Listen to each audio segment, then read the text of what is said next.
Sir, D K Shivakumar ಅವರ ಕಾರ್ಗೆ ಅಡ್ಡ ಹೋಗೋ ಉದ್ದೇಶ ಏನು ಅಂತಂದ್ರೆ, ಇವತ್ತಿನ ಈ ಬೆಳವಣಿಗೆ ಕಾರಣನೇ ಡಿ ಕೆ ಶಿವಕುಮಾರ್ ಅನ್ನೋದು ಬಹಿರಂಗ, ಎಲ್ರಿಗೂ ಗೊತ್ತಿರೋ ವಿಚಾರನೆ. ಯಾರು ಏನು ಮುಚ್ಚಿಟ್ಕೊಂಡು ಆಗಿದ್ದೇನೂ ಇಲ್ಲ. ಹಾಗಾಗಿ ಸಿದ್ದರಾಮಯ್ಯನವರ ರಾಜೀನಾಮೆ ಕೇಳೋದಿದೆಯಲ್ಲ, ಕಾಂಗ್ರೆಸ್ನ ಅವನತಿಗೆ ಅವರೇ ಹಾಕೊಂಡಂತ ಒಂದು ಮೆಟ್ಲು ಅಂತ.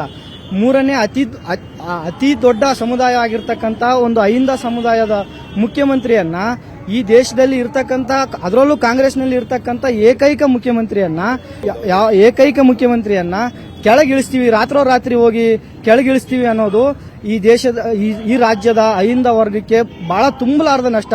ಮತ್ತೆ ಅಧಿಕಾರ ನಮಗೆ ಬರುತ್ತೆ ಅನ್ನೋ ಯಾವ ಭರವಸೆಯೂ ನಮ್ಮಲ್ಲಿ ಉಳಿದೇ ಇರತಕ್ಕಂತಹ ಬಹಳ ದೊಡ್ಡ ಆಘಾತ ಅಂತ ನಾವು ಭಾವಿಸ್ತಾ ಇದ್ದೀವಿ. ಹಾಗಾಗಿ ನನಗೆ ಬುದ್ಧಿ ಬಂದಾಗಿಂದ ನಾವು ಸಿದ್ದರಾಮಯ್ಯನವರ ಅಭಿಮಾನಿ ಸರ್. ನಮ್ದು ಸ್ವಂತ ಯಾದಗಿರಿ ಇರೋದು, ಯಾದಗಿರಿ ವಿಧಾನಸಭಾ ಕ್ಷೇತ್ರ.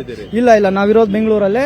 ನಾವು ಅಲ್ಲಿಂದ ನಮ್ ಕೆಲಸ ಎಲ್ಲಾನು ಬಿಟ್ಟು 2 ದಿನದಿಂದ ಡಿ ಕೆ ಶಿವಕುಮಾರ್ ಸಿಎಂ ಆಗಬಾರ್ದು ಅನ್ನೋದು ನಮ್ಮ ಉದ್ದೇಶ ಅಲ್ಲ. ಅವ್ರನ್ನ ಸಿಎಂ ಮಾಡಬೇಕು ಅಂತ ನಾವು ಕೂಡ 28ಕ್ಕೆ ಅವ್ರನ್ನ ಮಾಡೋಣ ಅಂತಾನೆ ಕಾಯ್ತಾ ಇದ್ದದ್ದು.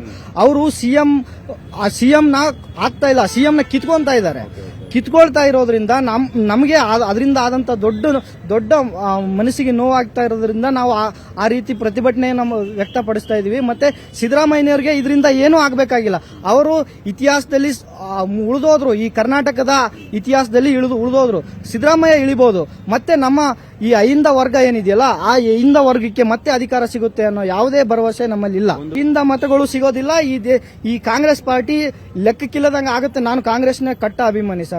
ಈಗಲೂ ನಾನು ರಾಹುಲ್ ಗಾಂಧಿಗಾಗಿ ಮತ್ತೆ ಓಟ್ ಹಾಕ್ತೀನಿ. ಬಟ್ ಕರ್ನಾಟಕದಲ್ಲಿ ಸತ್ರು ಓಟ್ ಹಾಕೋದಿಲ್ಲ. ಮತ್ತೆ ಪರ್ಯಾಯ ವ್ಯವಸ್ಥೆನ ನೋಡಬೇಕು. ಇದು ಅವರಿಗೆ ಸಂದ ವಿದಾಯ ಅಲ್ಲ.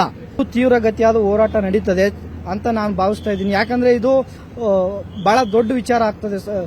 ಯಾಕಂತಂದ್ರೆ ಈಗ ನಮ್ಮ ಮನಸ್ಸಿಗೆ ತುಂಬಾ ರಾಜೀನಾಮೆ ಹೆಸರು ಕೇಳ್ತಿದ್ರೇನೆ ನಮಗೆ ಹೊಟ್ಟೆಲಿ ಬೆಂಕಿ ಆದಂಗೆ ಆಗ್ತಿದೆ ಸರ್.